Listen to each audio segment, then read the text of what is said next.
Hey everyone, Radhe Radhe सभी को। कैसे हैं आप सब? तो उम्मीद करती हूँ आप सब बहुत ही अच्छे होंगे। गाइज, मैं आज आपके लिए जो वीडियो लेकर आई हूँ बहुत ही अच्छी और ख़ास जानकारी के साथ लेकर आई हूँ। तो हो सके तो आप इस वीडियो को बिल्कुल भी स्किप ना करें और ध्यान से सुने, क्योंकि आप जानते ही होंगे कि खर मास जो है शुरू होने वाला है। बहुत से जने नहीं भी जानते कि ये कौन सा महीना होता है। तो मैं आज पूरी जानकारी के साथ आपको इस वीडियो में बताने वाली हूँ कि ये खरमास क्या है और ये कब लगता है, क्यों लगता है और इसमें कौन से कार्य हमें करने चाहिए, कौन से नहीं करने चाहिए। हमें कौन से कार्य करने वर्जित हैं, कौन से नहीं। तो A to Z सारी जानकारी मैं आज आपको इस वीडियो में देने वाली हूँ। तो प्लीज़ लास्ट तक वीडियो को जरूर देखें।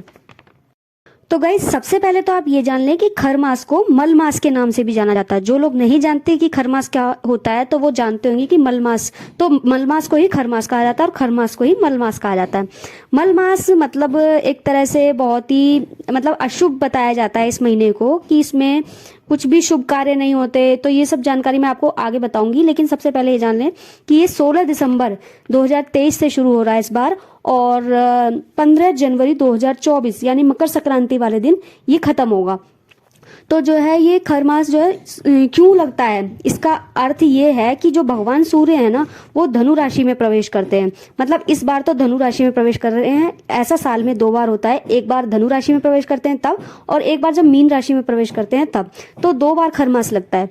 तो इस बार जो लग रहा है वो 16 दिसंबर 2023 में लग रहा है, और ये जो है 15 जनवरी 2024 तक रहेगा। यानी कि 30 दिन की इसकी अवधि है। 30 दिन की अवधि में हमें कोई भी शुभ कार्य नहीं करना। तो खरमास किस समय को कहते हैं? जब सूर्य देव भगवान धनु राशि में प्रवेश करते हैं और जितने समय तक उस राशि में रहेंगे उस समय को ही खरमास कहते हैं। तो जिस दिन धनु से मकर राशि में प्रवेश करते हैं उस दिन मकर संक्रांति मनाई जाती है, और ये 30 दिन का समय होता है। और ये जो 2 राशि बताई गई हैं, धनु और मीन, ये दोनों ही राशि बृहस्पति देव यानी कि गुरुदेव की होती हैं। तो जब भगवान सूर्य इन 2 राशि में प्रवेश करते हैं तो ये भगवान बृहस्पति से मिलने जाते हैं और भगवान बृहस्पति की सेवा में रहते हैं। यानी कि पूरे 1 महीना जो 30 दिन होते हैं, ये 30 दिन भगवान गुरुदेव यानी कि बृहस्पति देव की सेवा में रहते हैं, सूर्य भगवान।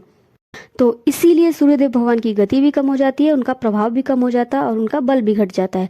क्योंकि कहते हैं चाहे कितना भी बड़ा राजा क्यों ना हो, अपने गुरु के सामने स्वतः ही झुक जाता है। तो देखिए, पौराणिक कथाओं के अनुसार बताया जाता है कि जब खरमास लगता है तो सूर्य भगवान का रथ गधे मिलकर खींचते हैं। वैसे तो सूर्य देव का रथ जो है घोड़े खींचते हैं, लेकिन उस समय में गधे खींचते हैं। तो ये खर जो है गधे को कहा जाता है, इसलिए इसे खरमास कहा जाता है। तो खरमास के समय में ना तो गुरुदेव की स्थिति सही अनुकूल होती है और ना ही सूर्य भगवान की स्थिति अनुकूल होती है। इसीलिए हमें कोई भी शुभ कार्य नहीं करना चाहिए। और खर मास में हमें कौन से शुभ कार्य नहीं करने चाहिए वो भी मैं अभी आपको बता देती हूँ। खर मास में हमें कोई भी विवाह, शादी, लगन सगाई, कोई भी ऐसा कार्य नहीं करना चाहिए। यहाँ तक कि रिंग सेरामनी भी नहीं करनी चाहिए, क्योंकि बहुत से लोग सोच लेते हैं कि चलो भाई शादी नहीं कर सकते, रिंग सेरामनी तो कर ही देते हैं। तो ये भी एक वैवाहिक कार्य है, इसे भी आपको रोक देना चाहिए, और क्योंकि इससे भी वैवाहिक जीवन पर बहुत असर पड़ता है। तो देखिए, शादी विवाह के बाद आता है गृह प्रवेश। गृह प्रवेश भी आपको नहीं करना चाहिए। अगर आप किसी नए घर में गृह प्रवेश करने जा रहे हैं तो बिल्कुल ना करें इस समय में। और कोई आप नई नींव रखने जा रहे हैं किसी मकान की, दुकान की, किसी भी जगह की, तो वो भी आप रोक दें। इस समय में कोई नई नींव नहीं रखें, कोई नया मकान नहीं बनाए। अगर हाँ, आप पहले से ही कोई मकान बना रहे हैं और इस समय को शुरू होने से पहले ही उसका काम शुरू हो चुका है, तो बेशक से वो चलता रहे, उसमें कोई दिक्कत नहीं है, लेकिन कोई नई नींव नहीं रखें। और इसके अलावा अगर कोई आप नया काम धंधा शुरू करने जा रहे हैं तो उसके लिए भी रुक जाएं, उसके लिए भी ये समय उचित नहीं है। तो नए काम धंधे की शुरुआत भी ना करें। यहाँ तक कि अगर आप किसी बच्चे का मुंडन करवाने जा रहे हैं तो उसके लिए भी रुक जाएं, अभी ये समय शुभ नहीं है। और अगर आप किसी नए व्रत की शुरुआत करने जा रहे हैं, सोच रहे हैं कि हम कोई नया व्रत चालू कर लेते हैं, तो इस समय में कोई नया व्रत भी शुरू ना करें। हाँ, अगर आप कोई पहले से व्रत करते चले आ रहे हैं तो उसके लिए कोई वो नहीं है, उसे कंटिन्यू करते जाएं, लेकिन कोई नया व्रत शुरू ना करें। और उद्यापन भी नहीं करना चाहिए इस समय में आपको।